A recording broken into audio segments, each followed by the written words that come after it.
ओम श्री सिद्धि सुरीश्वर सद्गुरुभ्यो नमः। ओम श्री सिद्धि सुरीश्वर सद्गुरुभ्यो नमः। ओम श्री सिद्धि सुरीश्वर सद्गुरुभ्यो नमः। આજની ધર્મકથા. પ્રણામ. પરમ પૂજ્ય આચાર્ય ભગવંત શ્રીમદ વિજય સિદ્ધિ સુરીશ્વરજી મહારાજાની અનેક સિદ્ધિઓ એને આપણે સંવેદી રહ્યા છે. જે ગુરુ ભગવંતનું જીવન ઓલમોસ્ટ સ્વાધ્યાયમાં જ ગયું છે, એમના જીવનનો સ્વાધ્યાય આપણે કરી રહ્યા છે. કેટલીક એવી વાતો કે જે વાતો આપણને આશ્ચર્યમાં મૂકી દે. 60-70 વર્ષ પહેલાં કાળ કરી ગયેલા મહાપુરુષ આવા, તો કેટલો નજીકનો ભૂતકાળ એવો હતો કે જેની અંદર આપણને ઇન્સ્પિરેશન મળે કે પવિત્રતમ જીવન જીવવું શક્ય છે. આજે જ્યારે આપણે આવી કોઈ પણ વાત આવે ને ત્યારે સહેજે કહી દઈએ કે ભાઈ સમય જ ખરાબ છે, તો શું કરવાનું, બધું આવું જ ચાલવાનું. પણ આટલા નજીકના ભૂતકાળમાં કોઈ મહાપુરુષ આવું જીવન જીવીને ગયા છે, એ વાતો સાંભળવાથી આપણને એક યોગ્ય દિશા મળે છે કે જો મનોબળ પાક્કું છે તો પવિત્રતા જાળવવી એ બહુ સહજપણે આ કાળમાં પણ શક્ય છે. અને આ પવિત્રતા જાળવવામાં બહુ મુખ્ય રોલ જેમણે પૂજ્ય સિદ્ધિ સુરીશ્વરજી મહારાજાના જીવનમાં ભજવ્યો એ યોગ એટલે જાપ. પૂજ્યશ્રીની જાપની એકાગ્રતા અખંડિત રહેતી, એટલી બધી હદ સુધી કે આજુબાજુમાં કોઈ આવી ગયું ને બોલી ગયું એ બધી વાત તો બહુ સામાન્ય. એકદમથી દેવી દેવતાઓ આવી જાય અને એ લોકો નૃત્ય વગેરે કરી ઘંટનાદ કરતા હોય અને તેમ છતાં પણ પૂજ્યશ્રીને લેશ માત્ર પણ ખ્યાલ પણ ન આવે, એ હદ સુધીની એકાગ્રતા એમના જાપની અંદર વર્તાતી. આ વાત જ વર્તાવે છે આપણને કે પૂજ્યશ્રી ફક્ત એક ભવની સાધના ઊભી કરીને નથી જન્મ્યા. આ જન્માંતરીય સાધનાઓ હતી કે જેમણે એમના જીવનની અંદર સાહજિકપણે આટલી હદ સુધીનું આશ્ચર્ય જન્માવે એવું બધું જ ક્રમ, એવું બધું જ પ્રસંગોનું આખું સ્તર ઊભું કરાવડાવ્યું. ઈડર ક્ષેત્રની અંદર પૂજ્યશ્રીને ચંદ્રપ્રભ સ્વામીજીના અધિષ્ઠાયિકા દેવી શ્રી જ્વાલામાલિની દેવી, એમની સાધના સિદ્ધ થયેલી. બહુ અનન્ય જાપ પડે આ સિદ્ધ થયેલી. સિદ્ધ કરવા માટે ફક્ત જાપ જરૂરી હોય છે એવું નથી, કારણ કે સામે કસોટીઓ બહુ થાય અને એ તમામ કસોટીઓમાંથી પાર ઉતરવું હોય તો સત્વ સખત જોઈએ, વૈરાગ્ય સખત જોઈએ અને પોતાની લગની જે છે, પોતાના લક્ષ્યને પામવાની, એ પવિત્ર લક્ષ્ય પ્રત્યેની પોતાની લાગણીઓ એ પણ અનહદ જોઈએ. અને આ બધું જ સિદ્ધિ સુરીશ્વરજી મહારાજામાં બહુ જ ખૂટીને જાણે ભર્યું હતું. એક તીર્થ એવું કે જે પૂજ્ય સિદ્ધિ સુરીશ્વરજી મહારાજાનું ચરિત્ર આવે અને એનું નામ ન લેવાય ને તો એ અન્યાય થયો ગણાશે. વાલવોડ. પૂજ્યશ્રીના હાથેથી લખાયેલું શ્રી વિજય પતાકા યંત્ર આજે પણ આ તીર્થના ભોયરાની અંદર વિદ્યમાન છે. આપણામાંથી જેટલા પણ લોકો આ વાલવોડ ગયા હશે એ બધાએ એક અનોખી અને અદ્વિતીય ઉર્જાને અનુભવી જ હશે. ભોયરામાં પગ મૂકીએ અને જાણે પગ મૂકતા જ વાઇબ્રેશન એ આપણા આખા દેહને ચાર્જડ કરી નાખે અને એવો કંઈક ચમત્કારિક આભાસ આપણને કરાવે કે આપણને એવું લાગે કે આ ક્ષેત્રની બહાર નીકળવું જ નથી. એ વાલવોડ. મૂળ નાયક શ્રી ચંદ્રપ્રભ સ્વામી ભગવાન આજ સુધીમાં હજારો લોકોએ આ પરમાત્માની પ્રદક્ષિણા દ્વારા પોતાના જીવનની અંદર કંઈક કેટલા અનુભવો પ્રાપ્ત કર્યા. કેટલાય લોકો આજે પણ એવા હાજર છે કે જે લોકોએ એક પુષ્પ ચડાવવા દ્વારા 1.25 કરોડના અઠ્ઠમ કરીને જે જાપ ચંદ્રપ્રભ ભગવાનના વાલવોળમાં કર્યા છે, એના પરિણામો પોતાના જીવનમાં સાક્ષાતપણે આજે પણ અનુભવ્યા છે. અજબ ગજબનું ક્ષેત્ર કે જ્યાંની ઉર્જાઓ જ વખણાય. અને આ બધી જ ઉર્જાઓનું મૂળ સ્ત્રોત શું? તો કે ચંદ્રપ્રભ ભગવાન. અને ચંદ્રપ્રભ ભગવાનની ઉર્જા આપણા સુધી પહોંચાડનાર માધ્યમ કયું? તો કે સિદ્ધેશ્વરી બાપજી મહારાજ. એક ખરેખર રમણીય એવું ક્ષેત્ર કે જ્યાં જીવનમાં સાધનાનું ક્ષેત્ર જેમણે અનુભવવું હોય એમણે જવા જેવું, એ આપણને તીર્થ ઊભું કરાવનાર, આપણા સૌ માટે આવું સરસ મજાનું આલંબન આપનાર પૂજ્ય બાપજી મહારાજ. વિજય પતાકા યંત્ર, જેનું એક પણ મંદિર પૂજ્યશ્રીના હાજરી પહેલાં ક્યાંય જોવા મળતું ન હતું, એ વિજય પતાકા યંત્રને સ્થાપના સાહેબજીએ વાલવોડમાં કરી. એક મહાત્મા પૂજ્ય ભદ્રાનંદ વિજયજી મહારાજ સાહેબ, એમને આ પન્યાજી મહારાજને વાલવોડની અંદર કંઈક ગજબનાક અનુભવો થયા અને અનુભૂતિઓ થઈ. અને એ પછીથી એમણે લગભગ રાજસ્થાન જેવા ક્ષેત્રની અંદર 8 જગ્યાઓએ આ વિજય પતાકા યંત્રની સ્થાપના કરાવડાવી. યંત્રો એ ફક્ત ભૌતિક સિદ્ધિઓ માટે હોય છે એવી જે આપણી ગેરમાન્યતા ઘૂસી ગઈ છે આપણા મગજમાં.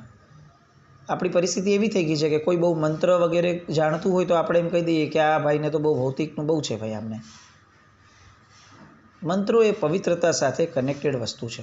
કોઈ એનો દુરુપયોગ કરે એટલા માત્રથી મંત્ર નામનો જે યોગ છે એ નબળો નથી થઈ જતો.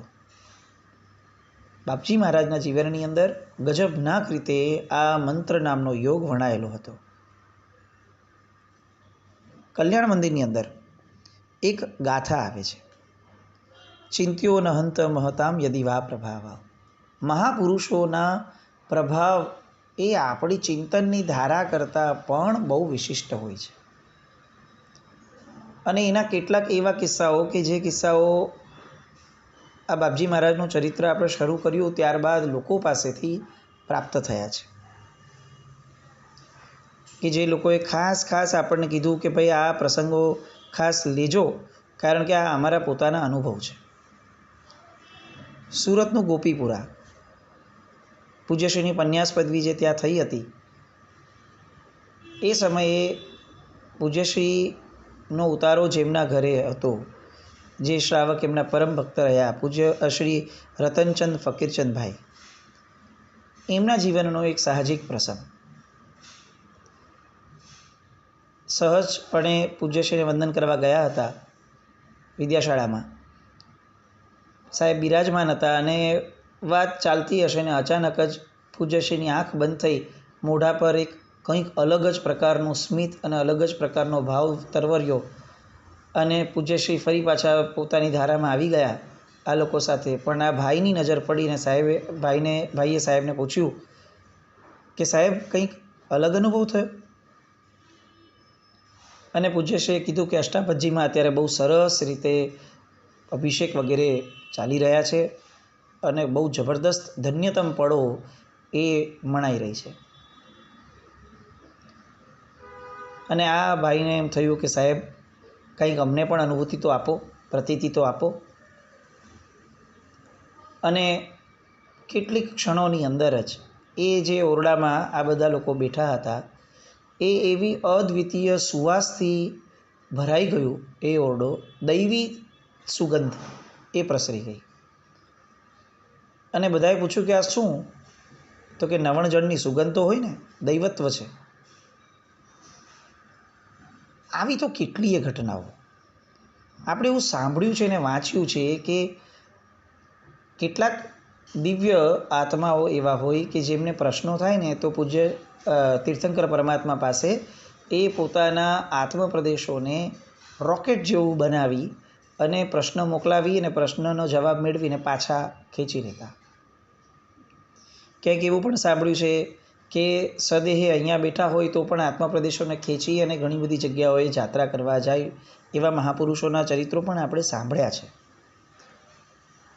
સિદ્ધેશ્વરી મહારાજ સાહેબ એમાંના એક હતા એવું પણ કેટલાક લોકોએ અનુભવ્યું છે. પૂજ્યશ્રીની શક્તિઓ અમાપ હતી અને એના કારણે એમના પ્રત્યેની શ્રદ્ધા લોકોની અનહદ હતી. થોડાક સમય પહેલાં બીજા એક સમુદાયના સાધ્વીજી ભગવંતો, સમુદાય અલગ હતો, બાપજી મહારાજનો ન હતો. એ સાધ્વીજી ભગવંતો પોતાનું પડીલેહણ ભગવાનનું કરતા હતા અને પડીલેહણ કરતા સમયે જે ભગવાનની આરાધના રાખીને આપણે સ્થાપનાચાર્યજી તરીકે જે ભગવાન હોય એમના, એ ભગવાનની અંદર પડીલેહણ જ્યારે એમણે કરવાનું શરૂ કર્યું ત્યારે એક ફોટો દેખાયો અને એ ફોટો હતો બાપજી મહારાજ. બહુ આશ્ચર્ય થાય. પોતાના ગચ્છનાયકનો ફોટો હોય એ સમજી શકાય. આ ઇતર સમુદાયના ગચ્છનાયકનો ફોટો એ સ્થાપનાચાર્યજીમાં રાખવો એ ઘટના બહુ રેર હશે. એટલે સહસા પૂછાયું કે સાહેબ આવું કેમ? તો એમણે એમ કીધું કે જેમ આ યુગ પુરુષને સ્વસમુદાય પર સમુદાય જેવું ક્યારે હતું નહીં, તો આપણને એવું કેમ હોવું જોઈએ? અને આ ફક્ત ફોટો રાખવાનો જે પ્રભાવ છે ને એ અમે બધાએ અનુભવ્યો છે. કેટલીય નકારાત્મક શક્તિઓ કે જે ઘેરી વળી હતી એ ફક્ત બાપજી મહારાજના ફોટાના અસ્તિત્વના કારણે ક્યાં શું થઈ ગઈ એ ખબર પણ નથી પડી. આવા કેટલાય પ્રસંગો આપણે વિચારવાના. પૂજ્ય બાપજી મહારાજ જ્યારે જીવતા હતા ત્યારે વિદ્યાશાળાના ઉપાશ્રયની અંદર એક ભાઈ એમની સેવામાં રહેતા, પરિસ્થિતિથી દરિદ્રી પણ ભાવથી ખૂબ સમૃદ્ધ, વયાવચની બાબતમાં, સમર્પણની બાબતમાં સાહેબ પ્રત્યેનો એમનો ભાવ અખંડ અને નિયમિતપણે વર્ષો સુધી રહેલો. પૂજ્યશ્રીના પાછલા દિવસો હતા અને અચાનક એક દિવસ એમણે, એ ભાઈનું નામ ભીખાભાઈ, અને અચાનક એમણે પૂજ્યશ્રી એમને કીધું કે આવો ભીખાભાઈ શેઠ. અને આ ભાઈએ કીધું સાહેબ ક્યાં મજાક કરો છો આપ? ભીખો આવું કહીને આખું ગામ બોલાવે છે અને સાહેબ આપ મારા જેવાને ભીખાભાઈ શેઠ કહો છો? અને પૂજ્યશ્રીના મોઢામાંથી સહેજે નીકળ્યું કે આજે તો હું કહું છું, થોડોક સમય જવા દો, આખું ગામ તમને ભીખાભાઈ શેઠ કહીને બોલાવશે. અને એમણે બહુ આશ્ચર્ય વ્યક્ત કર્યું કે સાહેબના મોઢામાંથી આવું નીકળ્યું છે, બહુ કહેવાય. એ પછીથી કેટલાક દિવસ પછી 2 કે 3 દિવસમાં જ સાહેબે અચાનક એમને વહેલી સવારે બોલાવ્યા અને બોલાવી અને એક સરસ મજાનું માંડલું કઢાયેલું હતું. એ જ્યારે નીચે પોયરામાં પહોંચ્યા હતા, હવે કોણે કાઢ્યું હતું એ તો બહુ મોટો પ્રશ્ન, પણ એક માંડલું કઢાયેલું હતું અને સાહેબે ભીખાભાઈને કીધું કે બેસો અને 3 દિવસ સુધી આ જાપ કરવાના, અખંડપણે આંખ ખોલવાની નહીં તમારે, અને તમે આ જાપ કરશો એ પછી તમને નાગરાજના દર્શન થશે. બસ. હવે સમર્પણ એવું ને કે આવું બધું જાણવા મળે ને તો પણ લોકો પૂછે નહીં કે તો બાપજી એનાથી થશે શું? કારણ કે આ એટલી બધી સમર્પિતતાની ધારા હતી આ બધા લોકોની કે એ લોકોને લક્ષ્યની કિંમત નહોતી. એ લોકોનું લક્ષ્ય જ બાપજી મહારાજના વચનોનું પાલન હતું. પછી એના દ્વારા શું મળે એ પ્રાઇમરી લેવલનું નહીં, એની કિંમત બહુ મિનિમમ. બાપજીએ કીધું છે કરી લેવાનું. અને બાપજી મહારાજે એમને આવી રીતે 3 દિવસની સાધના આપી, જાપ વગેરેનું પદ આપ્યું અને એ ભાઈએ અખંડિતપણે બાપજી મહારાજે જે કીધું એ રીતે કર્યું. અને હકીકતની અંદર બહુ જ થોડાક મહિનાઓની અંદર એમણે એમના જીવનમાં એવી સમૃદ્ધિ મેળવી કે એ પછીથી જીવનના અંત સુધીની અંદર એમણે એ સમયના લાખો રૂપિયા એમણે દેવદ્રવ્ય અને 7 ક્ષેત્રની અંદર પરમાત્મા ભક્તિમાં વાપર્યા. પૂજ્યશ્રીનું નજરનું પડવું એ પણ અનેક લોકો માટે સૌભાગ્યનું કારણ હતું. આવી તો કેટલીય વાતો હજી આવશે. ક્યાંક એવા પણ લોકોના સંદેશા આવ્યા છે કે 90 વર્ષની આસપાસ, 90-95 વર્ષની આસપાસ બાપજી મહારાજની આંખોની દ્રષ્ટિ જે છે એ બહુ મિનિમમ થઈ ગઈ હતી. એમ કહી શકાય કે લગભગ એ વર્ષની પછીથી બાપજી મહારાજ નિહાળી નહોતા શક્યા ચર્મચક્ષુથી. અને તેમ છતાં બાપજી મહારાજ નિત્ય સ્વાધ્યાય કરતા હતા, પુસ્તક સામે રાખીને. તો આવું પૂછતા કેટલાક લોકો કે સાહેબ આ હવે દેખાતું નથી, એ પ્રેક્ટિકલી જ્યારે એક્સેપ્ટેડ છે, તો સાહેબ પુસ્તક સામે રાખીને કઈ રીતે સ્વાધ્યાય થાય? અને આ નજીકના મહાત્માઓએ અનુભવ્યું હતું કે સાહેબ પાકે પાયે જોઈ નહોતા શકતા, અને છતાં પણ સ્વાધ્યાયમાં પાનું ફરે બુકનું, અને એમાં જે લખ્યું હોય ને એનો સ્વાધ્યાય સાહેબ દ્વારા થતો. એટલે આશ્ચર્ય થાય કે સાહેબ વાંચે છે કઈ રીતે?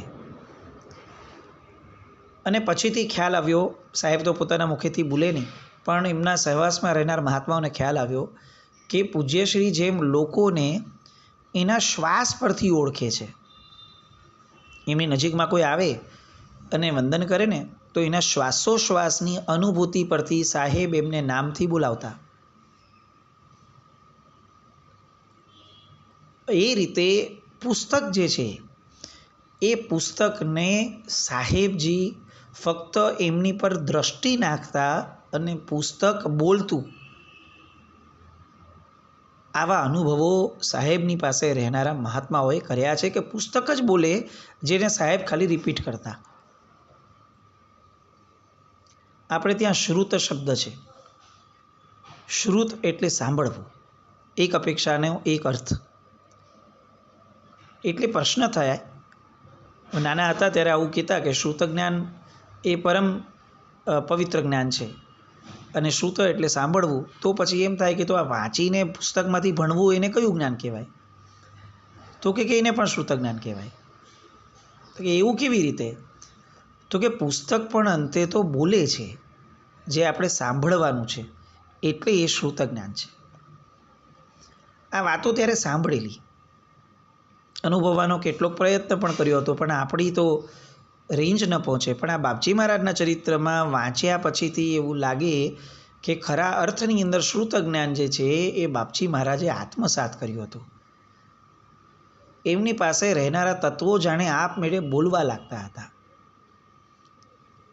ચક્કેશ્વરી દેવી હાજરા હજૂર થઈ અને કેટલીય વાર એમને યાત્રા કરાવવા માટે એવી જગ્યાઓએ લઈ ગયા છે કે જે જગ્યાઓ આપણે આ મનુષ્ય દેહની અંદર વિચારી પણ ન શકીએ. આવી વાતો પણ એમના અંતરંગ વર્તુળમાં રહેનારા લોકોએ અનુભવી છે.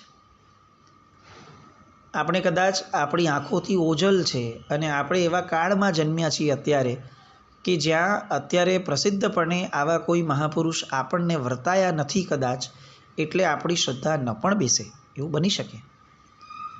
પરંતુ એક હકીકત હતી કે જેમનું અસ્તિત્વ અનંત હોય, એમની શક્તિઓ એ કોઈ વાડામાં બંધાઈને રહે એવી સીમિત ન હોય. અને એટલે બાપજી મહારાજ માટે લોકોએ અનુભવેલી આ વાતો એ નિતાંત સત્ય છે એવું આપણે શ્રદ્ધાપૂર્વક સમજવું રહ્યું. અને આ બધા જ અનુભવોનું કારણ એ નથી જણાવવાનું કે બાપજી મહારાજની બહુ મોટી ખ્યાતિ ઊભી કરીએ. મુદ્દો આ છે કે એક આત્મા જ્યારે પવિત્ર બની જાય છે ત્યારે એ આત્મા અચિંત્ય શક્તિનો ધારક બની જાય છે. આવી પરમાત્માએ કીધેલી વાત એના પ્રત્યક્ષ દાખલા તરીકે જાણે એક દેવદૂત તરીકે બાપજી મહારાજ આ જગતમાં આવ્યા હતા. આવું આ બાપજી મહારાજનું અનન્ય ચરિત્ર. આવા તો હજી કેટલાય પ્રસંગો કદાચ આપણી જાણમાં આવ્યા જ નથી. એક બેનનો પ્રસંગ આવે છે, મારવાડી બેનનો, કે જે બેન બાપજી મહારાજનો ફોટો ઘરમાં રાખીને નિત્ય એમનું સ્મરણ વગેરે કરતા.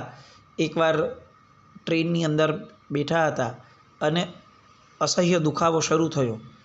હવે ટ્રેનની અંદર ચાલુ ટ્રેન કઈ રીતે ક્યાં ડૉક્ટર વગેરે લાવવા ચીસાચીસ કરતા હતા. અચાનક જ એમના કાનની અંદર એક અવાજ સંભળાયો એમને પોતાને. આ એમના પોતાના મુખેથી નીકળેલો અનુભવ હું આપને કહું છું કે એમને પોતાને એક અવાજ સંભળાયો કે બેટા કાંઈ નહીં, બધું બરાબર થઈ જશે. અને એમને એ સમયે એવું મનમાં સ્ફૂર્યું કે આ બાપજી મહારાજનો અવાજ છે. અને એમણે તરત જ નિત્ય સ્મરણ કરતા હતા એટલે એમને એવું ક્લિક થયું કે મારે કેમ ચીસાચીસ કરવી જોઈએ, એના કરતાં હું બાપજી મહારાજનું સ્મરણ ન કરું. અને બાપજી મહારાજના સ્મરણમાં એ લીન બન્યા.